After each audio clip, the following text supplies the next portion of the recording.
आज हम सुनेंगे उस दिव्य ऋषि की कथा जिसने न केवल मृत्यु को टाला बल्कि स्वयं महाकाल शिव को प्रकट कर दिया और बन गया अमरत्व का प्रतीक। ये है मार्कंडेय ऋषि की अद्भुत, भावनात्मक और रोमांचक कथा, जहाँ भक्ति ने मृत्यु को हराया, जहाँ एक भक्त के जीवन के लिए शिव ने यमराज से युद्ध किया। तो आइए डूबते हैं इस विलक्षण कथा में, जहाँ हर शब्द में छिपा है श्रद्धा, संघर्ष और ईश्वर की कृपा का असीम अनुभव। मार्कंडेय ऋषि की अत्यंत भावनात्मक एवं विस्तारपूर्ण जीवन कथा, एक दिव्य संत की कथा जो मृत्यु को भी पराजित कर गया। बहुत बहुत पहले की बात है। दक्षिण भारत की तपोभूमि में एक ऋषि तप में लीन थे। नाम था मृकंडु। धार्मिक, गंभीर, पर भीतर कहीं एक असनीय पीड़ा। मरुदमती ने कहा, स्वामी, यह जीवन अधूरा सा लगता है। कितने वर्षों से हम भगवान की भक्ति कर रहे हैं, पर कोई संतान नहीं।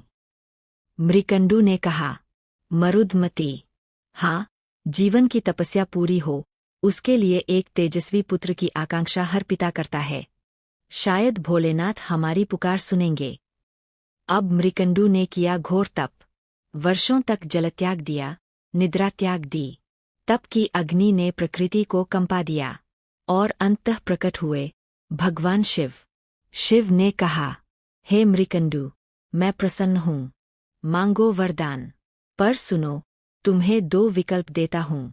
एक तेजस्वी, बुद्धिमान पुत्र, पर केवल 16 वर्षों की आयु, या एक दीर्घायु पुत्र, पर मंदबुद्धि और अधार्मिक।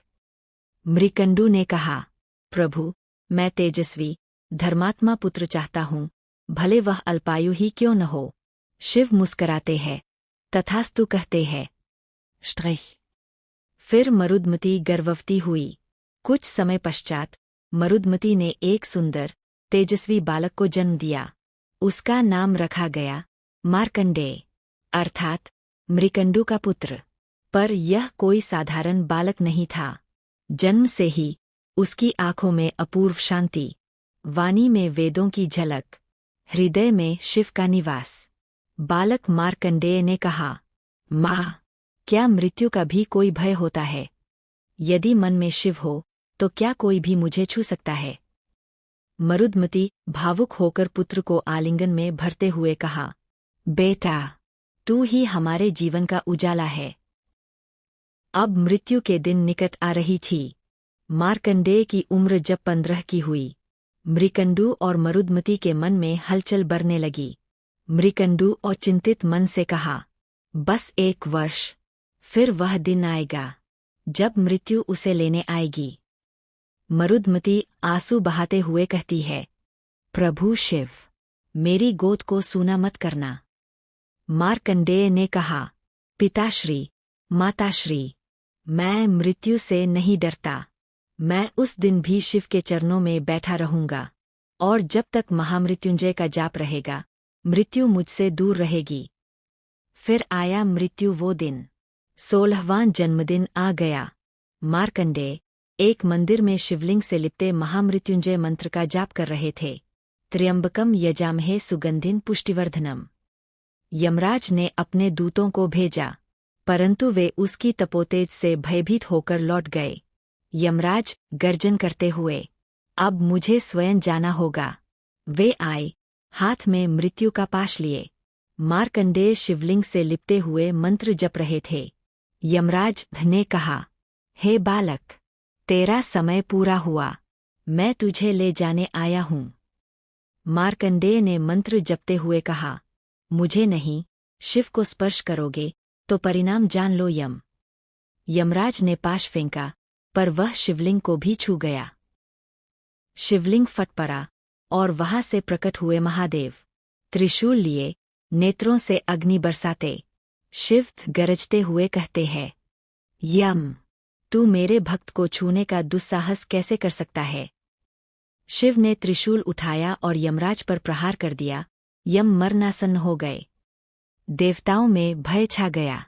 देवगण विनती करते हुए कहते हैं, प्रभु, यदि यम न रहे तो सृष्टि का संतुलन कैसे रहेगा? शिव शांत हुए और बोले, यम को जीवन मिले, पर सुनो, जब तक यह मार्कंडेय पृथ्वी पर है, मृत्यु उसका स्पर्श भी नहीं कर सकती। यह चिरंजीवी रहेगा। Large orange diamond. मार्कंडेय अब अमर हो चुके थे। उन्होंने अपना जीवन ऋषियों के मार्ग पर समर्पित कर दिया। वेद, उपनिषद, योग, आयुर्वेद और ब्रह्मज्ञान के महान गुरु बने। उन्होंने मार्कंडेय पुराण की रचना की, जिसमें स्त्री धर्म, योग, देवी महात्म्य और आत्मज्ञान का अमृत समाया हुआ है। और इसी पुराण में आता है दुर्गा सप्तशती, देवी के पराक्रम का दिव्य ग्रंथ। और एक दिन ध्यान में लीन मार्कंडेय ने भयानक प्रलय देखा। चारों ओर केवल जल और एक पीपल का पत्ता। उस पर लेटा दिव्य शिशु, जो मुस्कुरा रहा है, अंगूठा चूस रहा है। मार्कंडेय ने कहा, यह कौन है? यह बालक कैसे प्रलय में जीवित? बालक मुस्कुराते हुए कहता है, हे महामुनि, मैं वही हूँ जिसे तुम अनंत कहते हो। मैं हूँ नारायण। यह लीला उन्हीं को दिखती है जो माया, काल और मृत्यु को जीत चुके हों। मार्कंडेय की आंखों से आंसू बहने लगे। उन्हें अपने अस्तित्व की परम अनुभूति हुई। Großes oranges Karo. जब पांडव वनवास में थे, तब मार्कंडेय ने युधिष्ठिर को आत्मा, धर्म और स्त्री के सम्मान पर अमूल्य ज्ञान दिया। मार्कंडेय ने कहा, राजन, सत्य ही धर्म है, और धर्म की रक्षा वही करता है जो मृत्यु से नहीं, अधर्म से डरता है। Großes blaues Karo. मृत्यु भी उस भक्त को नहीं छू सकती जो प्रभु की शरण में हो। भक्ति, ज्ञान और तप आत्मा को अमर बना सकते हैं।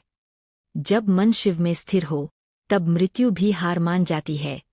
जहाँ एक पुत्र अपने माता पिता के आंसू पोंछने के लिए मृत्यु को भी चुनौती देता है, वो उस प्रेम का प्रतीक है जहाँ शिव अपने भक्त के लिए काल से युद्ध कर जाते हैं। मार्कंडेय केवल एक ऋषि नहीं थे, वो एक मिसाल है। एक ऐसा नाम जो बताता है कि भक्ति केवल पूजा नहीं, बलिदान भी है। उन्होंने मृत्यु को रोका नहीं, बल्कि प्रभु की भक्ति से काल को भी मोड़ दिया। और आज भी जब कोई भयभीत होकर महामृत्युंजय मंत्र का जाप करता है, तो उसकी रक्षा वही ऊर्जा करती है जो कभी शिवलिंग से लिपटे एक 16 वर्ष के बालक में थी। मार्कंडेय की कथा हमें सिखाती है कि जब विश्वास अलिग हो, तो ईश्वर स्वयं मृत्यु के मार्ग में खड़े हो जाते हैं। Betende Person. अगर आपको यह कथा भावनाओं से भरी और प्रेरणादायक लगी हो, तो इसे लाइक करें, कमेंट में हर हर महादेव लिखें और हमारे चैनल को सब्सक्राइब करें, क्योंकि अगली कथा में हम फिर लाएंगे एक और अमर चरित्र, एक और दिव्य जीवन यात्रा। जय शिव शंकर।